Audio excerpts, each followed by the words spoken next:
Om Agyanatimirandhasya Gyananjana Shalakaya Chakshurin Militam Yena Tasmai Shri Gurave Namaha. Congratulations to all of you who have come here, lived here, worked here, served here, chanted Hare Krishna here, grown crops here, and in this way got this project started. We may wonder, why are we doing this? If you can work in the city and buy vegetables in the market, then why come and live here and grow vegetables where you can get them easily in the market? Well, one reason might be because you want to be a vegetarian. And the vegetables that you buy in the market are all grown by killing what they call pests, pesticides. I don't think there's any word actually in Indian languages because there's no concept. They'll say something like keep creamy, something like that. Yeah, but it's the whole idea is, but ki just means it's a biological term. Yeah, Kitnashak is pesticide, but the pest, the idea is, the concept is not there in Indian culture. So, and also the vegetables, they might be genetically modified with some fish genes or whatever. So if you really want to be a first-class vegetarian, then you have to grow your own vegetables. Yeah. And why, you see, the water, in the city you get it in the tap, if you're lucky. In some parts of India, no, but in the cities in general you can get water in the tap, then why to have to carry it here and there? Why accept so much trouble? There doesn't seem to be any point in it.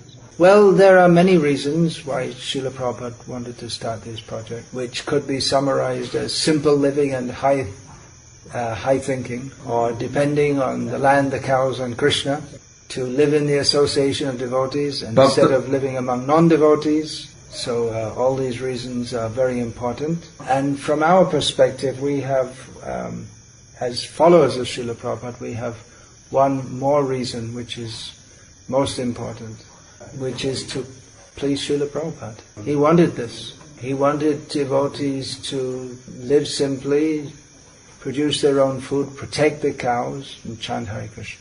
Now, some devotees may have the idea that, well, Srila Prabhupada, he wasn't so practical, we have to adjust to the modern world. Actually, Srila Prabhupada was supremely practical.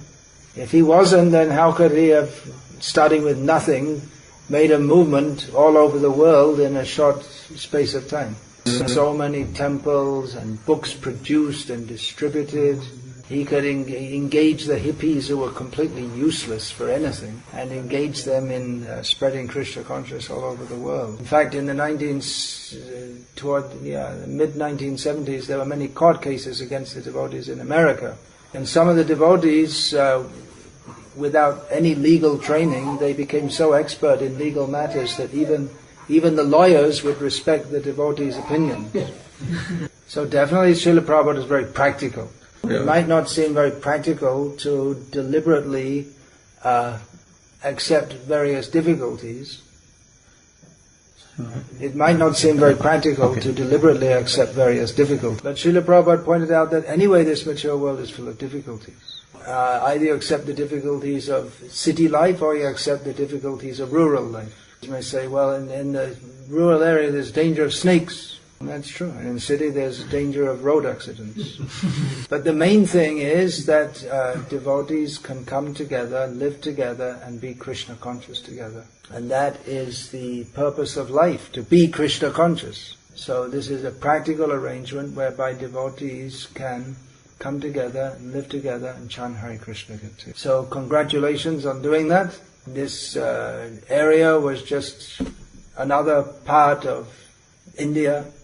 Of course, the whole land of India is blessed because the Lord and the Supreme Lord in His various avatars and so many great devotees have traversed this land.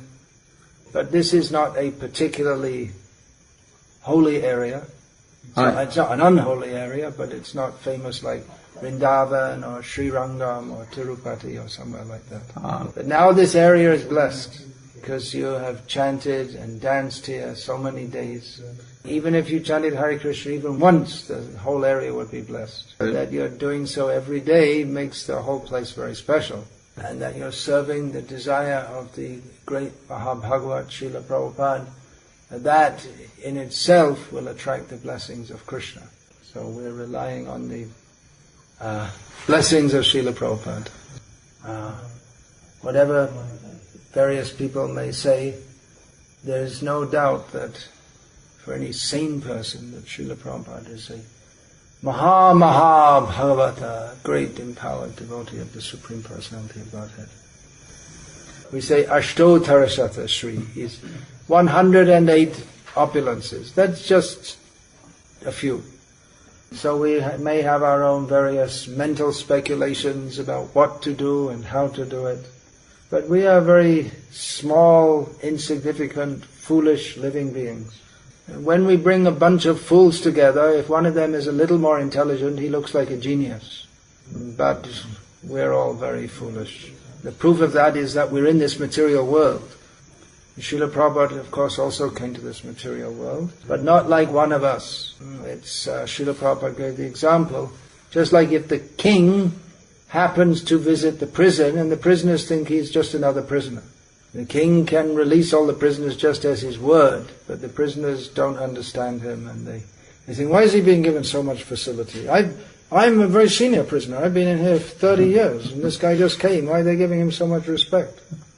So the pure devotees who come from the spiritual world, they're also in the same category of the Supreme Personality of Godhead, in quality, not in quantity. Etad ishanam ishasya prakritis topi tad gunai na yujyate sadatmastair yatha buddhistadashraya. This is the qualifying principle of the Supreme Lord. I guess you'd say, Mool Lakshanam. This is what makes him, or how we can recognize him as the Supreme Lord. This verse says that even when he comes in the material sphere, he's not affected by the material qualities. He's always situated in his own transcendental position. And those who are in his shelter, the pure devotees, they partake of the same nature. So it is a very foolish proposition on our part if we think that we have better ideas than the direct representative of the Supreme Personality of Godhead. So there are difficulties in establishing these communities. In Kali Yuga we can expect, well actually in the material world we could expect so many difficulties. And in Kali Yuga especially, in Kali Yuga, Srila Prabhupada, he sometimes translated this as Kali means kalaha, means quarrel. It's the age of quarrel. It's very difficult to get people to agree on anything, practically. It's, if everyone agrees that yes, 2 + 2 = 4, someone will come along and say, no, 2 + 2 = 3. I'm a free citizen of this country, I'm entitled to have my opinion, and I say 2 + 2 = 3, and who are you to disagree with me? Actually, Gokul Chandra told me some incident like that. Talking with a devotee about something they were making, some shelf or something like that.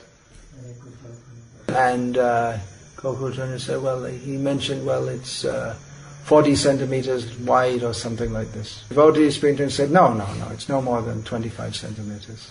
The devotee said, no, I know, I ordered it, I measured it, it's 40 centimeters. And he disagreed and said, no, I've seen it, I'm sure it's not more than 25 centimeters. So then Gokul took him there, took him with a measure, measured it and showed it's 40 centimeters. So then this other devotee said, okay, then 30 centimeters. Srila Prabhupada also told the story of the scissors. You know the scissors story? Scissors. Okay. So 2 men were they would just go, we have to cut this piece of paper. And one said, okay, I'll bring a knife and cut it. Another one said, no, it's better to cut it with scissors. No, said, no, it's better to cut it with a knife. No, it's better to cut it with scissors. Well, I have a lot of experience in these matters, and I know it's better to cut it with a knife. Who do you think you are? I know much better than you. Cut with scissors! So in this way they started to fight and actually fisticuffs. And the one who advocated the knife was physically more strong, so the one who advocated scissors started running away from him. Running and running, he came to a deep river, and rather than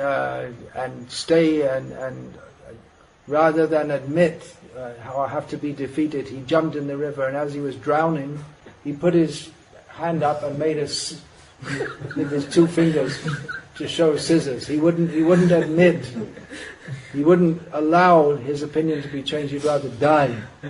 Trivial matter. So these are amusing stories. One is actually true. But this attitude of quarrel, it's actually not so amusing.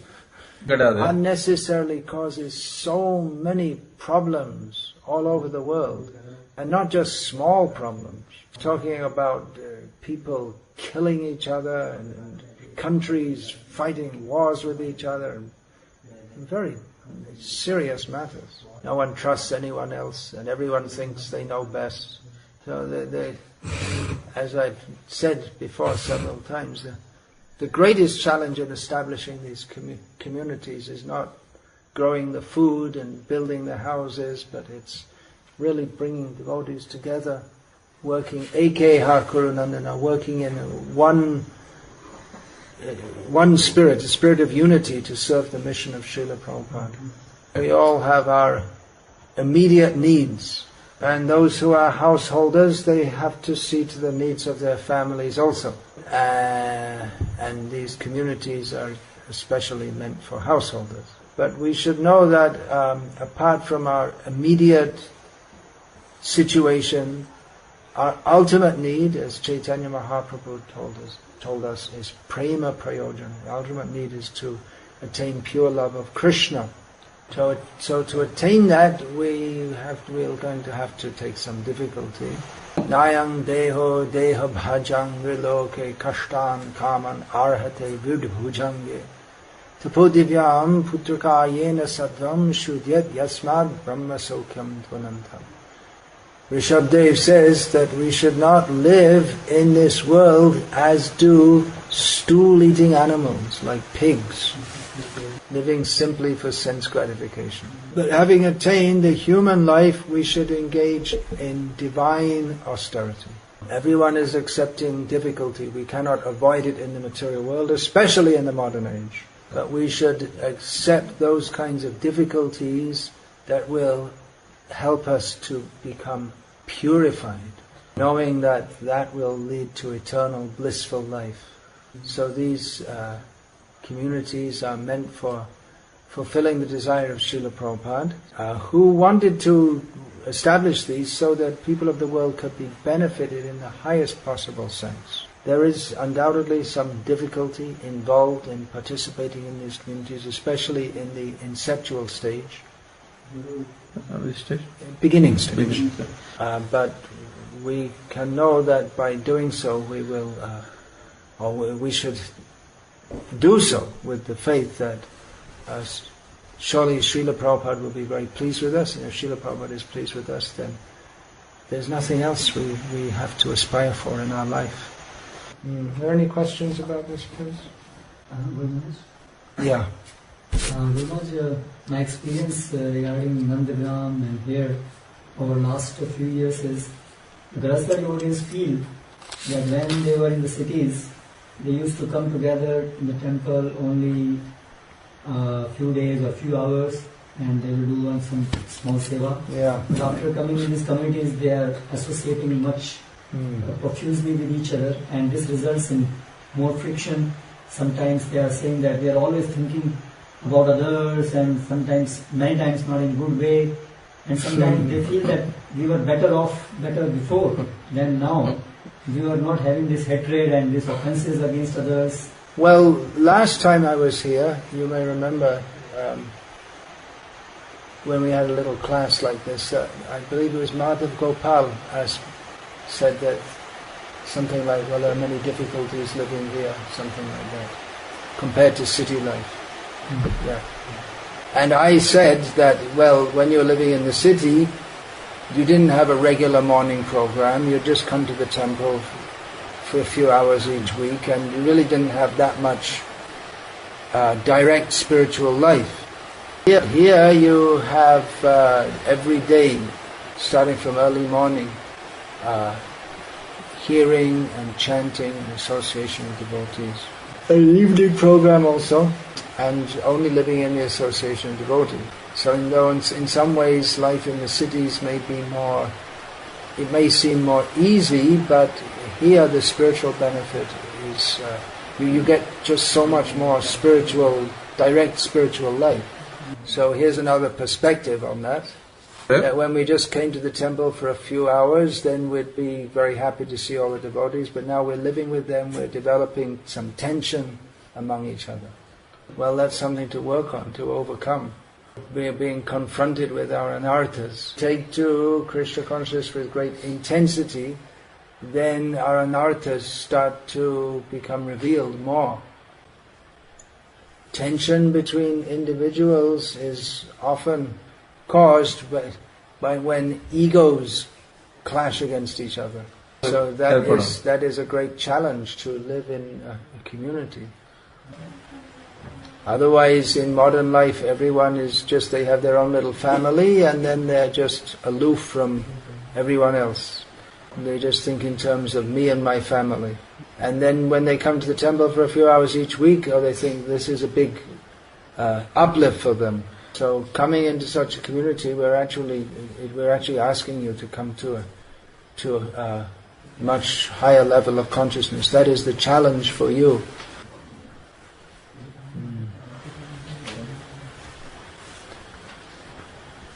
All right, looks like everyone's fading away. It's early to bed, early to rise here. And it's about the time for early to bedding. So we can finish here before everyone, otherwise everyone will have to be carried out. I just heard a very nice description Srila Prabhupada gives. No, it's actually in the text of the Bhagavatam, in the 3rd canto, when Uddhava is describing the residents of Vrindavan, saying that they worked very hard all day, and then at night they just sleep very peacefully because they're very tired after working hard all day. Hare Krishna. Srila Prabhupada ki jai. Hare Krishna.